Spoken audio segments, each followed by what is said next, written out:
भारतीय cricket control board ने ऐसा फैसला लिया जिसने पूरे टूर्नामेंट का रुख बदल दिया।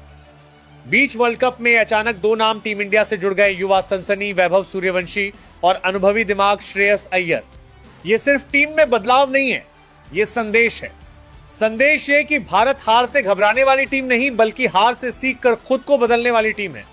साउथ अफ्रीका के खिलाफ जिस तरह भारतीय बल्लेबाजी दबाव में जूझती दिखी, उससे साफ था कि टीम को स्थिरता और आक्रामकता के बीच सही संतुलन चाहिए और शायद यही कारण था कि चयनकर्ताओं ने भविष्य और अनुभव दोनों को एक साथ जोड़ने का फैसला किया। वैभव सूर्यवंशी का नाम पिछले कुछ समय से घरेलू क्रिकेट में लगातार गूंज रहा था। उनकी बल्लेबाजी में निर्भीकता है लेकिन लापरवाही नहीं। वे नई गेंद पर अटैक कर सकते हैं, स्पिन के खिलाफ स्वीप और रिवर्स का बेखौफ इस्तेमाल कर सकते हैं और सबसे बड़ी बात, बड़े मैच के दबाव में उनका स्ट्राइक रेट गिरता नहीं, बढ़ता है। घरेलू टी20 लीग और इंडिया ए के दौरों पर उन्होंने जिस तरह लक्ष्य का पीछा किया, उसने उन्हें सिर्फ प्रतिभाशाली नहीं बल्कि मैच विनर के रूप में स्थापित किया।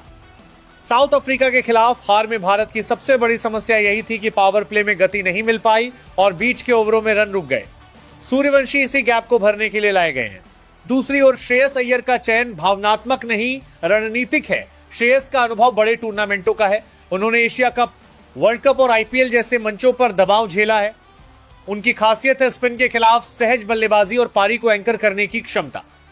साउथ अफ्रीका के खिलाफ भारतीय मध्यक्रम ने जल्दबाजी दिखाई। विकेट गिरने के बाद कोई ऐसा बल्लेबाज नहीं था जो पारी को थामकर आखिरी ओवरों के लिए मंच तैयार करता।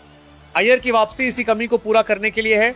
सूत्रों के मुताबिक टीम मैनेजमेंट की मीटिंग हार के तुरंत बाद देर रात तक चली। कोचिंग स्टाफ ने आंकड़ों के साथ प्रस्तुति दी।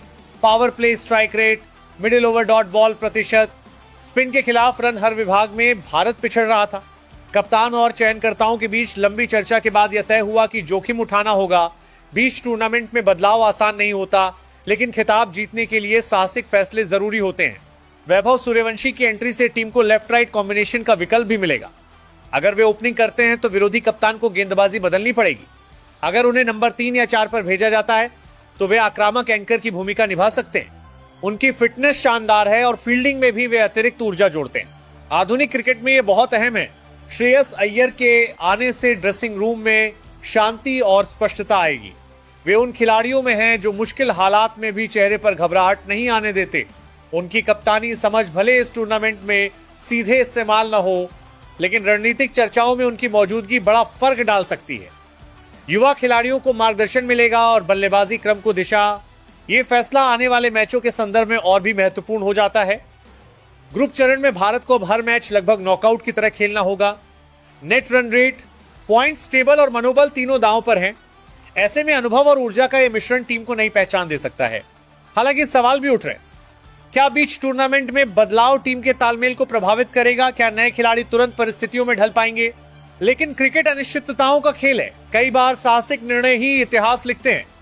2007 और 2011 में भी भारत ने ऐसे फैसले लिए थे जिन पर पहले सवाल उठे, बाद में वही फैसले जीत की कहानी बने। ड्रेसिंग रूम के भीतर से जो संकेत मिल रहे हैं वे सकारात्मक हैं। वरिष्ठ खिलाड़ियों ने इस बदलाव का स्वागत किया है। टीम का मानना है कि प्रतिस्पर्धा बढ़ने से प्रदर्शन सुधरता है। वैभव सूर्यवंशी के लिए यह जीवन का सबसे बड़ा अवसर है, वर्ल्ड कप जैसे मंच पर खुद को साबित करने का। वहीं श्रेयस अय्यर के लिए यह वापसी है, आलोचकों को जवाब देने का।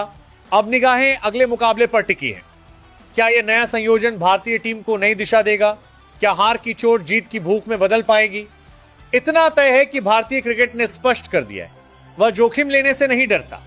और जब युवा जोश और अनुभवी दिमाग एक साथ मैदान पर उतरते हैं तो कहानी बदलने की पूरी संभावना बन जाती है।